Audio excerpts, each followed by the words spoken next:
आज स्वाधीनता दिवस के अवसर पर सबसे पहले एक जोरदार भारत माता का जयकारा लगाएंगे। सब लोग मुट्ठी बंद करेंगे, हाथ ऊपर करेंगे और पूरे दिल से बोलेंगे, भारत माता की, भारत माता की, इंकलाब, इंकलाब, वंदे वंदे। स्वाधीनता दिवस के पावन पर्व पे सभी दिल्ली वासियों को, सभी देशवासियों को बहुत बहुत शुभकामनाएं, बहुत बहुत बधाई। सबसे पहले मैं उन सभी स्वतंत्रता सेनानियों को, लाखों लाखों करोड़ों लोग जिन्होंने किस्म किस्म की कुर्बानियां देके हमारे देश को आजाद कराया, उन सब लोगों को मैं दिल से नमन करता हूं। जिन लोगों ने देश आजाद होने के बाद, उन सभी जवानों ने, जिन लोगों ने बॉर्डर के ऊपर पिछले 76 साल देश की सुरक्षा की, देश की रक्षा की और अपनी जान की बाजी लगा के देश की रक्षा की, उन सब लोगों को मैं दिल से नमन करता हूं। जिन लोगों ने पिछले 76 साल में किस्म किस्म के क्षेत्रों में, अलग अलग क्षेत्रों में दुनिया भर में भारत का नाम रोशन किया, आज स्वाधीनता पर्व के अवसर पे मैं उन सब लोगों को नमन करता हूं। अभी कुछ दिन पहले हमारी प्यारी दिल्ली में प्राकृतिक आपदा आई थी, भीषण बाढ़ आई थी। यमुना का स्तर इतना बढ़ गया था जितना आज तक दिल्ली के इतिहास में कभी उतना यमुना का स्तर नहीं बढ़ा था। लेकिन सभी दिल्लीवासियों ने मिलकर दिल्ली सरकार के साथ, केंद्र सरकार की मदद से इस आपदा का सामना किया और मुझे खुशी है कि हम उस आपदा का सामना करने में सफल हुए। कुछ लोगों के घरों में क्षति हुई, उन लोगों का सामान नष्ट हो गया था। सरकार की तरफ से हम लोगों ने उन्हें हर संभव प्रयास, हर संभव सहायता देने की मदद की, कोशिश की। दोस्तों, आज स्वाधीनता दिवस का पर्व है, खुशी का मौका है, लेकिन मन का एक कोने में एक छोटी सी व्यथा है। आज मन व्यथित है। देश के कुछ हिस्सों के अंदर आज एक भाई दूसरे भाई से लड़ रहा है। मणिपुर जल रहा है। मणिपुर में एक समुदाय के लोग दूसरे समुदाय के लोगों से लड़ रहे हैं। मणिपुर में इस समुदाय के लोग उस समुदाय के लोगों को मार रहे हैं, उस समुदाय के लोग इस समुदाय के लोगों को मार रहे हैं। इस समुदाय के लोग उस समुदाय के लोगों के घर जला रहे हैं, दुकानें जला रहे हैं। उस समुदाय के लोग इस समुदाय के लोगों के घर और दुकानें जला रहे हैं। इस समुदाय के लोग उनकी महिलाओं के साथ गलत काम कर रहे हैं। उस समुदाय के लोग इस समुदाय के लोगों के महिलाओं के साथ गलत काम कर रहे हैं। फायदा किसका हो रहा है? दोनों समुदाय के लोग व्यथित हैं। मणिपुर जल रहा है, भाई भाई से लड़ रहा है। अभी तक जो लोग एक साथ शांति के साथ रहा करते थे वो आपस में लड़ रहे हैं। इधर हम हरियाणा में देखते हैं, यहां भी दो समुदाय आपस के अंदर लड़ रहे हैं। ये समुदाय उस समुदाय से लड़ रहा है, वो इससे लड़ रहा है। फायदा किसका हो रहा है? इस लड़ाई में किसका फायदा हो रहा है? हम 21वीं सदी में रह रहे हैं। ये साइंस का युग है, ये टेक्नोलॉजी का युग है। दुनिया कहीं की कहीं पहुंच गई और हम आपस में लड़ते रह गए।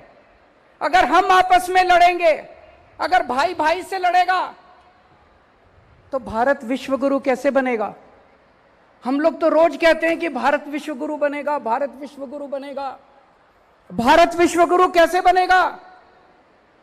एक परिवार, एक पिता जिन्होंने अपनी जिंदगी में खूब पैसा कमाया, उनकी मौत हो गई।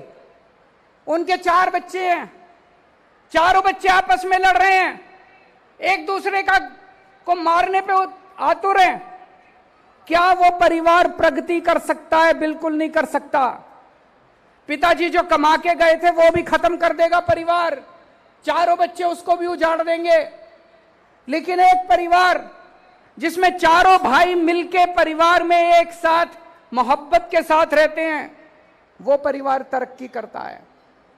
अगर हमें विश्व गुरु बनना है, अगर हमें देश को तरक्की देनी है, विकास देना है, अगर हमें दुनिया में नंबर 1 देश बनना है,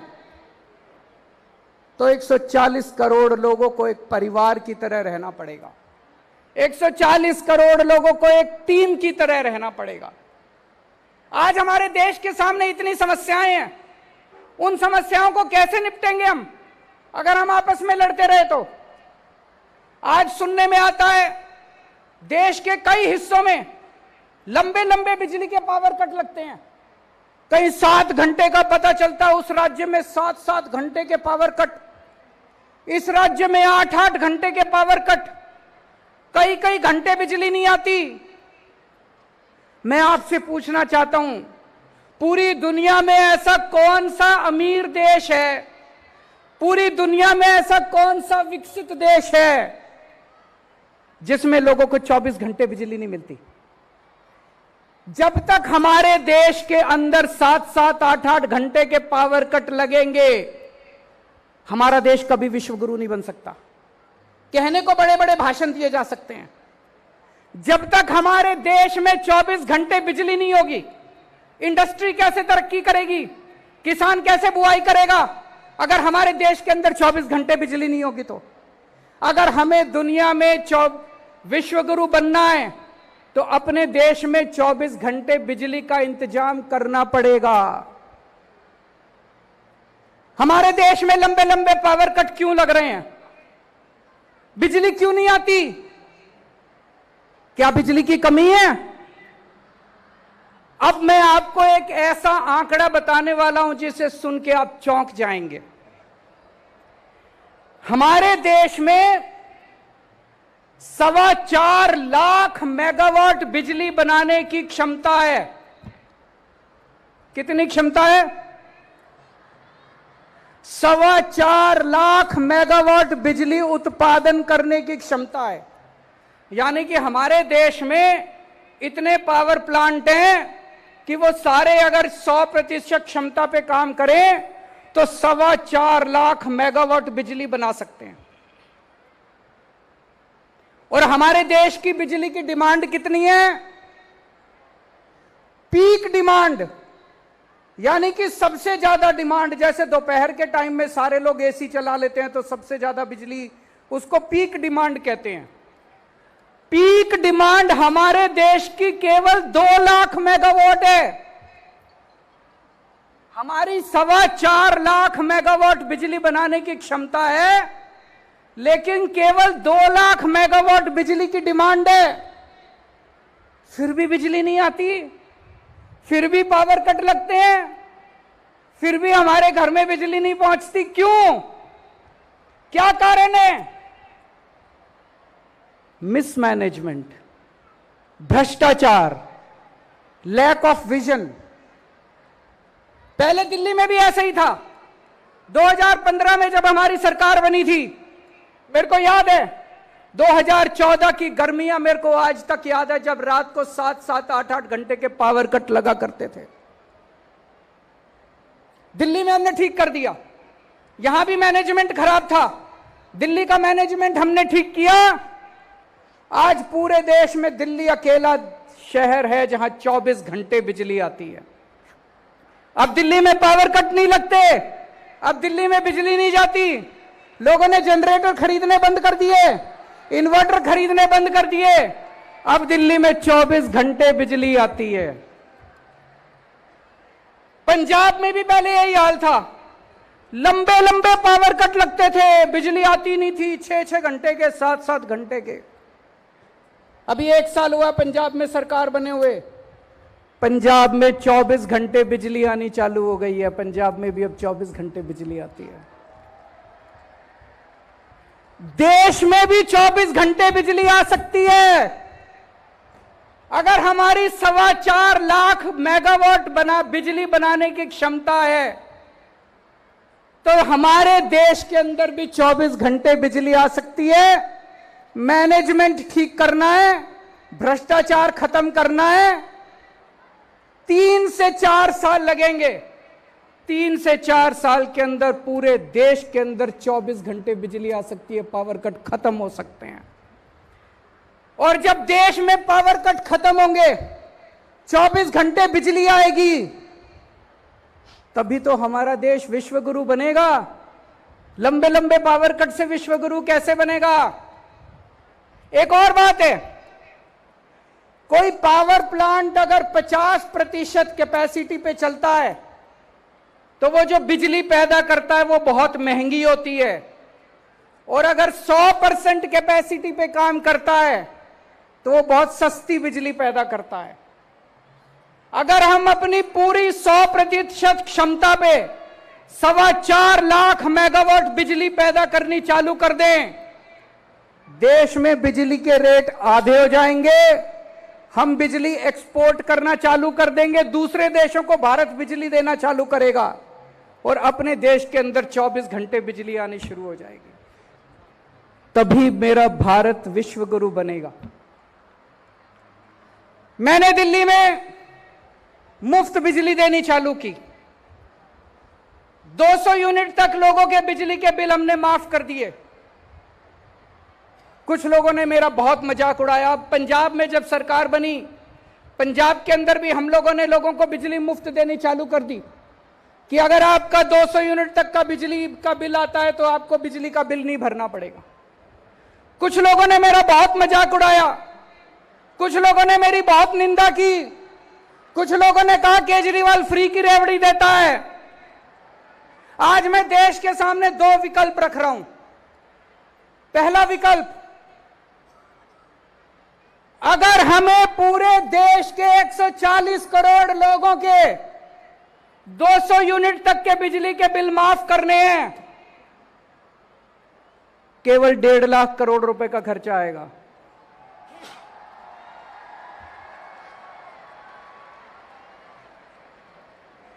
अगर हमें अपने देश के 140 करोड़ लोगों के 200 यूनिट तक के बिजली के बिल माफ करने हैं, तो केवल 1.5 लाख करोड़ रुपए का खर्चा आएगा। और अभी हम अखबारों में पढ़ते हैं कई बार कि 4 बड़े बड़े अरबपतियों के 1.5 लाख करोड़ रुपए के बैंकों के कर्जे माफ कर दिए। मैं आज देश के सामने 2 विकल्प रख रहा हूं कि क्या 140 करोड़ लोगों के 200 यूनिट बिजली के बिल माफ होने चाहिए, या 4 अरबपति लोगों के 1.5 लाख करोड़ रुपए के बैंकों के कर्जे माफ होने चाहिए। देश तय कर ले, जो देशवासी कहेंगे वही होना चाहिए। एक और बात मैं आपसे प्रश्न पूछना चाहता हूं, जब तक हमारे देश में पैदा होने वाले हर बच्चे को अच्छी शिक्षा नहीं मिलेगी, क्या हमारा देश विश्व गुरु बन सकता है? नहीं बन सकता। आप कोई अमीर देश उठा के देख लो, Japan, France, Tokyo, America, Canada, Italy, कोई यूरोपियन कंट्री उठा के देख लो, डेनमार्क, स्वीडन, कोई अमीर देश उठा के देख लो, वहां हर बच्चे को, चाहे अमीर का बच्चा हो चाहे गरीब का बच्चा हो, अच्छी से अच्छी शिक्षा मिलती है। सरकारें शिक्षा देती हैं, गरीबों को सरकारें अच्छी से अच्छी शिक्षा देती हैं सरकारी स्कूलों में। हमारे देश में 25 करोड़ बच्चे स्कूल जाते हैं। कितने? 25 करोड़ बच्चे स्कूल जाते हैं। इनमें 17 करोड़ बच्चे सरकारी स्कूलों में जाते हैं। अगर दिल्ली की बात छोड़ दे, अधिकतर सरकारी स्कूल कबाड़ खाने बने हुए हैं देश के अंदर। अधिकतर सरकारी स्कूल खटारा बने हुए हैं। टॉयलेट नहीं है, पीने का पानी नहीं है, बिल्डिंग टूटी पड़ी है, छत छू रही है, पंखे टूटे पड़े हैं, बैठने को डेस्क नहीं है, कोई पढ़ाई लिखाई नहीं है। बुरा हाल है सरकारी स्कूलों का देश भर के अंदर। अगर 17 करोड़ मेरे देश के बच्चे ऐसे सरकारी स्कूलों में पढ़ रहे हैं, शिक्षा के नाम पे उनको जीरो, क्या मेरा देश विश्व गुरु बन सकता है? नहीं बन सकता। जब तक एक एक बच्चे को अच्छी से अच्छी शिक्षा नहीं दी जाएगी, तब तक हमारा देश विश्व गुरु नहीं बन सकता। केंद्र सरकार ने अभी एक कार्यक्रम शुरू किया है। पूरे देश में 14,500 सरकारी स्कूलों को ठीक करने का 5,000 करोड़ रुपए खर्च करके 14,500 सरकारी स्कूल केंद्र सरकार ठीक करेगी। पर पूरे देश में तो 10 लाख सरकारी स्कूल हैं। 10 लाख सरकारी स्कूल। 5 साल में अगर हम 14,500 स्कूल ठीक करेंगे तो 10 लाख सरकारी स्कूल ठीक करने में तो 150-200 साल लग जाएंगे। आज मैं आपके सामने एक प्लान रख रहा हूं। 5 साल के अंदर देश के सारे 10 लाख सरकारी स्कूल शानदार बनाए जा सकते हैं, फर्स्ट क्लास बनाए जा सकते हैं, वर्ल्ड क्लास बनाए जा सकते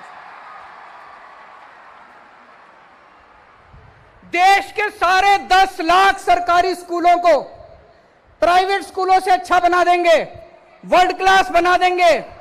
जैसे दिल्ली के सरकारी स्कूल चमका दिए, आज दिल्ली के सरकारी स्कूल प्राइवेट स्कूलों को पीछे छोड़ रहे हैं। दिल्ली के सरकारी स्कूलों के नतीजे प्राइवेट स्कूलों से ज्यादा अच्छे आ रहे हैं। हमें करना आता है। पहले दिल्ली के सरकारी स्कूल ठीक किए, अब पंजाब के सरकारी स्कूल शानदार बनाए जा रहे हैं। जो खर्च हम लोगों ने दिल्ली में किया सरकारी स्कूलों को ठीक करने का, मैंने सारा हिसाब किताब करा, जमा जोड़ किया। अपने देश के सारे 10 लाख सरकारी स्कूलों को ठीक करने के लिए 6 लाख करोड़ रुपए का खर्चा आएगा।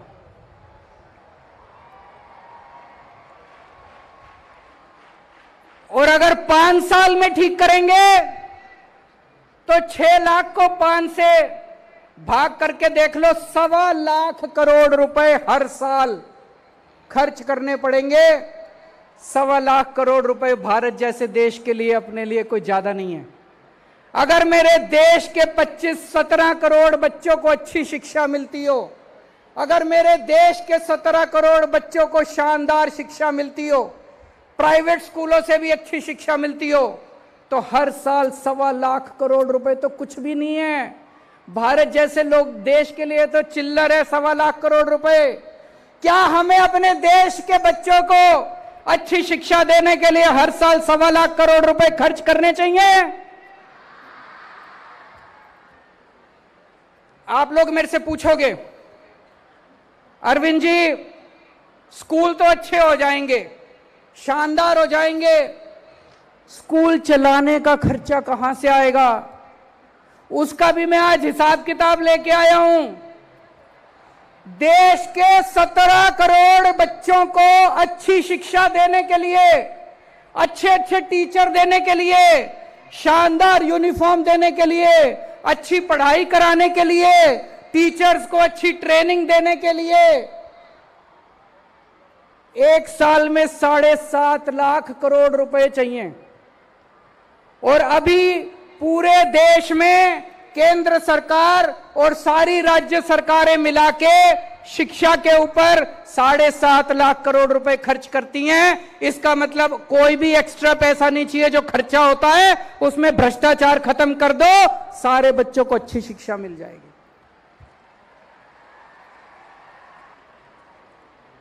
दोस्तों, मेरा सपना गरीब की गरीबी दूर करना नहीं है। ये वाले स्लोगन तो हम पता नहीं कब से दूर सुनते आ रहे हैं, गरीबी दूर करो, गरीबी दूर करो। मेरा सपना गरीब की गरीबी दूर करना नहीं है। मेरा सपना हर गरीब को अमीर बनाना है। मैं हर गरीब को अमीर बनाना चाहता हूं, और हर गरीब तब अमीर बनेगा जब उसका बेटा इंजीनियर बनेगा, जब उसका बेटा डॉक्टर बनेगा, जब उसके बेटे को शानदार शिक्षा मिलेगी।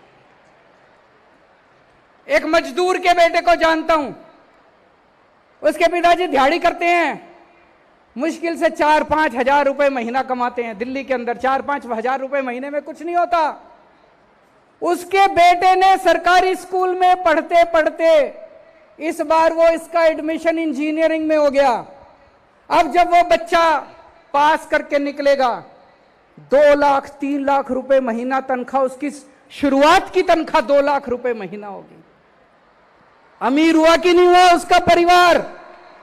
उसके परिवार की गरीबी दूर नहीं हुई, उसका परिवार अमीर हो गया। जब हमारे देश में पैदा होने वाले हर बच्चे को अच्छी शिक्षा मिलने लगेगी, तब मेरा देश विश्वगुरु बनेगा। विश्वगुरु केवल भाषण देने से नहीं बनेगा। हमारे देश के अंदर आज अगर किसी के घर में कोई बीमार हो जाए, अगर थोड़ी सी सीरियस बीमारी हो जाए, सब कुछ लुट जाता है। सरकारी दिल्ली को छोड़ दें, देश के अन्य हिस्सों में सरकारी अस्पतालों का इतना बुरा हाल है, इतना बुरा हाल है, डॉक्टर आते नहीं है, मशीनें काम नहीं करती हैं, टेस्ट होते नहीं हैं, कोई इलाज नहीं होता। हर आदमी चाहता है मैं प्राइवेट में जाके इलाज कराऊं।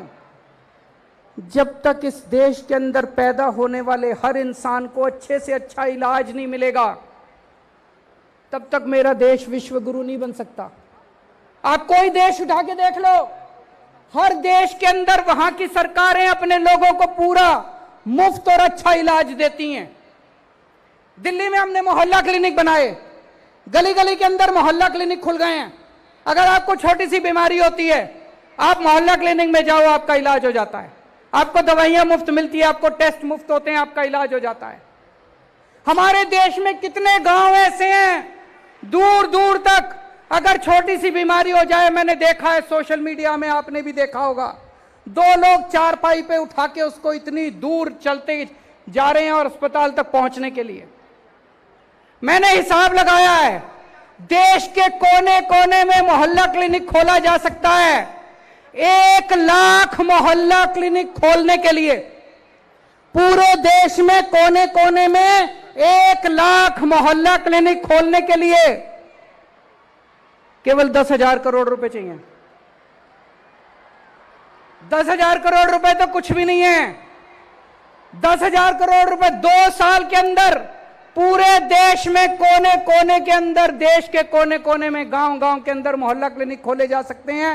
1 लाख मोहल्ला क्लिनिक खोलने के लिए केवल 10,000 करोड़ रुपए चाहिए। और अगर आपको थोड़ी बड़ी बीमारी हो जाए, हमारे देश के अंदर हर जिले में जिला अस्पताल है, लेकिन आज जिला अस्पताल की बहुत बुरी हालत है। जिला अस्पताल टूटे फूटे पड़े हैं, मशीनें काम नहीं कर रही। इसका मैंने पूरा प्लान बनाया। हर जिले के जिला अस्पताल को 500 बेड अस्पताल बनाने के लिए, मल्टी स्पेशलिटी अस्पताल बनाने के लिए, मैक्स फोर्टिस अपोलो जैसा शानदार अस्पताल बनाने के लिए, पूरे देश के हर जिले में एक एक मल्टी स्पेशलिटी हॉस्पिटल खोलने के लिए केवल 1.5 लाख करोड़ रुपए चाहिए। मैं तो कई बार सोचता हूं ये 75 साल में अभी तक क्यों नहीं हुआ, हो जाना चाहिए था। इतने कम पैसे, 1.5 लाख करोड़ रुपए में पूरे देश के हर जिले के अंदर 500 multi bedded multi speciality hospital खुल सकता है।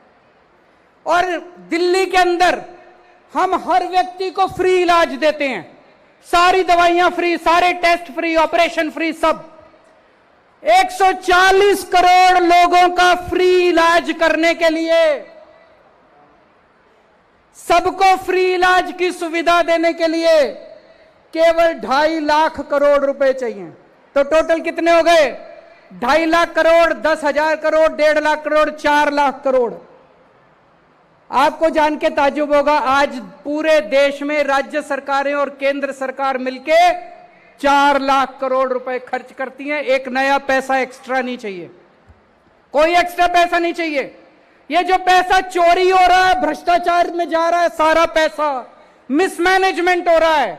जैसे दिल्ली में हमने ठीक किया, जैसे पंजाब में हमने ठीक किया, अगर पूरे देश के अंदर मैनेजमेंट ठीक कर दिया जाए तो इस देश के हर आदमी को फ्री में शानदार इलाज मिल सकता है। और जब मेरे देश के हर व्यक्ति को फ्री में शानदार इलाज मिलेगा, तभी मेरा देश विश्व गुरु बनेगा।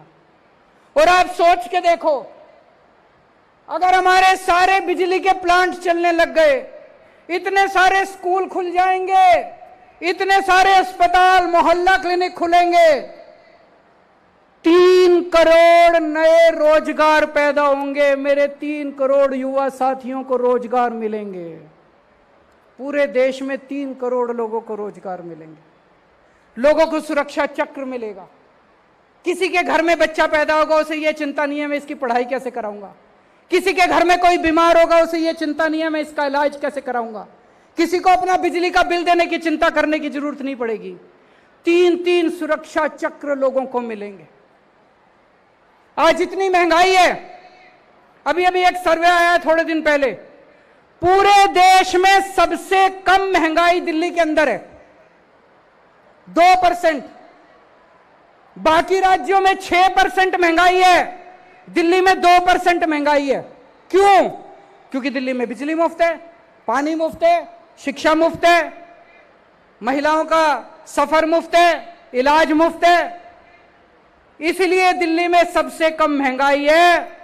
अगर हमने पूरे देश के अंदर लोगों को फ्री शिक्षा दे दी, शानदार शिक्षा दे दी, फ्री इलाज करा दिया, शानदार इलाज करा दिया, फ्री बिजली दे दी, पूरे देश में लोगों को महंगाई से छुटकारा मिलेगा। दोस्तों, पूरा देश तरक्की करेगा। तो संसाधन तो हैं हमारे पास, केवल नीयत की कमी है, विजन की कमी है, ईमानदारी की कमी है। एक ही निर्णय लेना है हम लोगों को। पिछले कुछ सालों में हमारे देश में कुछ चंद लोगों के 12 लाख करोड़ रुपए के कर्जे माफ कर दिए। 12 लाख करोड़ रुपए के कुछ चंद अरबपति लोगों के 12 लाख करोड़ रुपए के। हमारे देश को निर्णय लेना पड़ेगा कि क्या सरकारें कुछ चंद अरबपति लोगों के लिए चलनी चाहिए या 140 करोड़ लोगों के लिए चलनी चाहिए। अगर आज हम यह निर्णय लेते हैं कि 140 करोड़ लोगों के लिए चलनी चाहिए, तो देश के हर बच्चे को अच्छी शिक्षा मिल सकती है, देश के हर नागरिक को अच्छा इलाज मिल सकता है और हर परिवार को फ्री बिजली मिल सकती है। आज देश के अंदर चारों तरफ नेगेटिविटी हो गई है, मार धाड़, लड़ाई झगड़ा, नफरत। सोशल मीडिया उठा के देख लो, इतने लड़ाई झगड़े चल रहे हैं। हमें अपने देश के अंदर पॉजिटिव एनर्जी क्रिएट करनी पड़ेगी, देश के अंदर पॉजिटिव ऊर्जा लानी पड़ेगी, तभी देश तरक्की करेगा, तभी देश आगे बढ़ेगा। जब मैं मणिपुर के बारे में हम लोग सोचते थे, सुनते थे, दिल बहुत तकलीफ होता था। हमें लगता था हम क्या कर सकते हैं। हमने अपनी तरफ से एक छोटा सा काम किया। मणिपुर के कुछ लोग छोड़ छोड़ के वहां के हालात से तंग होकर दिल्ली आ गए। हमने दिल्ली में सरकारी स्कूलों में उनके बच्चों का एडमिशन करा दिया। उनके पास सर्टिफिकेट नहीं थे, उनके घर जल गए थे, उनके पास किसी तरह का स्कूल लिविंग सर्टिफिकेट वगैरह कुछ नहीं था। हमने बिना किसी सर्टिफिकेट के लगभग 150 मणिपुर से आए हुए बच्चों का हमने अपने सरकारी स्कूलों में एडमिशन करा दिया। उन बच्चों की काउंसलिंग कराई जा रही है, उन लोगों को लैंग्वेज की प्रॉब्लम है उसको सिखाया जा रहा है, और अन्य बच्चों के साथ मिलकर उनको एक नॉर्मल जिंदगी जीने की कोशिश की जा रही है। मेरे पास कई व्यापारी आए। आज देश का व्यापारी बहुत दुखी है। जीएसटी इतना कॉम्प्लिकेटेड है, इतना कॉम्प्लिकेटेड है। लोग कहते हैं जी धंधा करें कि जीएसटी करें। हम 24 घंटे जीएसटी करते रहते हैं, 24 घंटे टैक्सेशन करते रहते हैं, फिर भी कहीं ना कोई गलती हो जाती है।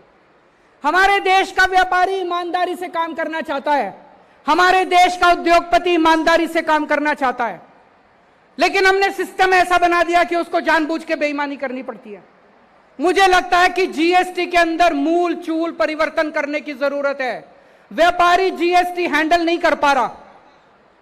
चाणक्य ने एक बार कहा था कि जब कोई राजा टैक्स लेता है तो उसे ऐसे टैक्स लेना चाहिए जैसे मधुमक्खी बड़े प्यार से फूल से शहद निकालती है और फूल को पता भी नहीं चलता कि शहद निकाल लिया गया। उसी तरह से सरकार को व्यापारियों से ऐसे टैक्स लेना चाहिए कि व्यापारी को पता भी ना चले कि उससे टैक्स ले लिया गया। लेकिन अगर टैक्स इतना कॉम्प्लिकेटेड कर दिया कि व्यापारी दुखी है, तो फिर व्यापारी व्यापार कैसे करेगा, और व्यापार नहीं करेगा तो देश तरक्की कैसे करेगा। अभी दिल्ली के लोगों का अधिकार छीनने के लिए पहले एक ऑर्डिनेंस लाया गया और उसके बाद एक कानून पास किया गया। दिल्ली के लोगों के लोकतांत्रिक अधिकार छीन लिए गए। दिल्ली की चुनी हुई सरकार के काम करने की क्षमता को छीन लिया गया। मेरे पास बहुत लोग आ रहे हैं, मुझसे पूछ रहे हैं अब आप काम कैसे करोगे।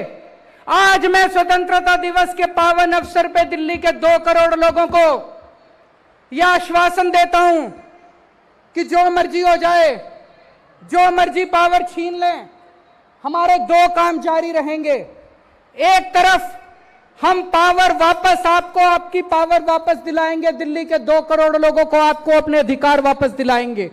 इसकी लड़ाई हम सुप्रीम कोर्ट में लड़ेंगे। लेकिन जितने काम चल रहे हैं, जब से मैं दिल्ली का मुख्यमंत्री बना हूं, तब से ये लोग मेरे काम में अड़चन अड़ाने की कोशिश करते हैं, मेरे काम में अड़चन अड़ाने की कोशिश करते हैं, लेकिन मैंने काम रुकने नहीं दिए। आपके जितने दिल्ली में काम चल रहे हैं, सारे काम चलते रहेंगे। आपकी फ्री बिजली चालू रहेगी, आपके बच्चों का अच्छी शिक्षा जारी रहेगी, आपके लोगों का अच्छा इलाज जारी रहेगा, आपकी महिलाओं को फ्री सफर जारी रहेगा। आप चिंता मत करना, अपना प्यार बनाए रखना। जितने काम है सारे काम जारी रहेंगे। हो सकता है थोड़ी स्पीड कम हो जाए, जब क्षमता वापस आएगी सारी तो हम खूब स्पीड से और काम करेंगे। लेकिन यह कभी मत सोचना कि दिल्ली के काम किसी भी हालत में मैं रुकने नहीं दूंगा। दिल्ली के काम नहीं रुकेंगे, बिल्कुल। पिछले दिनों दिल्ली नगर निगम ने पूरी दिल्ली के अंदर सफाई अभियान शुरू किया है। बहुत तेजी के साथ उन्होंने कई टीम बनाई हैं। पूरा दिल्ली नगर निगम, सभी सफाई कर्मचारी, सभी उनके अधिकारी, सब लोग लगे हुए हैं। मैं दिल्ली के लोगों को आज अपील करना चाहता हूं, आप सब लोग इस सफाई अभियान में जुड़िए और आइए मिलके हम अपनी दिल्ली को साफ सुथरा बनाते हैं। आने वाले दिनों में मैंने अपने सामने 3-4 मेन काम रखे हैं। एक, पानी पे काम करना है और मैं कर रहा हूं। दिल्ली के हर घर 24 घंटे पानी पहुंचना चाहिए और टूटी से साफ पानी आना चाहिए। यमुना की सफाई करनी है, उस पे हम लोग लगे हुए हैं। जो सड़कें टूटी हुई हैं सारी सड़कों की रिपेयर करानी है और दिल्ली की सड़कों को यूरोपियन स्टैंडर्ड का बनाना है, साफ सुथरा बनाना है। इन सभी कामों पे हम लोग लगे हुए हैं। फिर से अंत में केवल एक ही चीज कहूंगा, हम सब लोग अपने भारत को बहुत प्यार करते हैं, हम सब लोग भारत माता को बहुत प्यार करते हैं। लेकिन अगर हम आपस में लड़ेंगे तो भारत कहीं आगे नहीं पहुंच पाएगा। हमें लड़ना नहीं है, देश के 140 करोड़ लोगों को मिलके एक टीम की तरह, एक परिवार की तरह काम करना है। और जिस दिन हमने मिलकर काम करना शुरू कर दिया, दुनिया की कोई ताकत भारत को दुनिया का नंबर 1